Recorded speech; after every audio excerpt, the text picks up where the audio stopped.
Et là, pour le coup, le changement fiscal sur le gasoil, des blocages. Donc, des blocages sont en cours et puis sont prévus également en France entière. On va retrouver Édouard Bonamour qui est dans l'est de Paris. Bonjour Édouard, vous êtes avec nous ce matin pour nous dire que les routiers sont prêts justement à lancer leur opération escargot. Exactement. Alors pour l'instant, ils se réunissent petit à petit. C'est le moment du café. On prépare exactement les banderoles.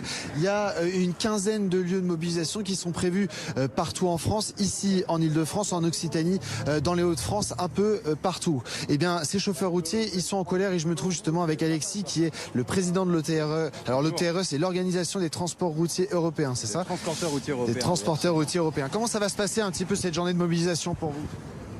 Écoutez, nos entreprises sont très en colère aujourd'hui. On a un problème lié à la pression fiscale.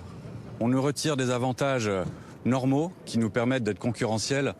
Et maintenant, la difficulté, c'est que la concurrence avec les pays étrangers, avec les camions qui viennent d'autres pays, est complètement distendue. Donc, notamment ces avantages, c'est justement pour vous une augmentation du prix du gasoil pour tous les chauffeurs routiers qui roulent. C'est leur métier de rouler toute l'année, évidemment. Exactement. En fait, l'augmentation du prix du gasoil, c'est un impact immédiat en fait sur l'exploitation de nos entreprises.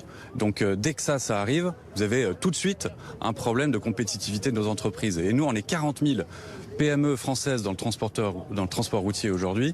Et ces entreprises-là, elles n'ont pas les moyens, en fait, tout simplement, d'encaisser ce type de pression fiscale. Donc il faut que le gouvernement, aujourd'hui, prenne conscience de la colère, en fait, de nos entreprises et qu'il puisse traduire ça de manière concrète. Ça veut dire que le projet de loi de finances 2020, il faut retirer cet article 19. Pour vous, il faut vraiment le retirer. Il n'y a pas de négociation possible. La négociation, elle dure depuis des mois. C'est-à-dire qu'on est effectivement en colère, mais on a des solutions, on a des propositions. On veut aller vers l'avant sur l'écologie. On a déjà des entreprises qui sont à l'avant-garde sur ces sujets-là. Donc on est vraiment en colère, mais vraiment.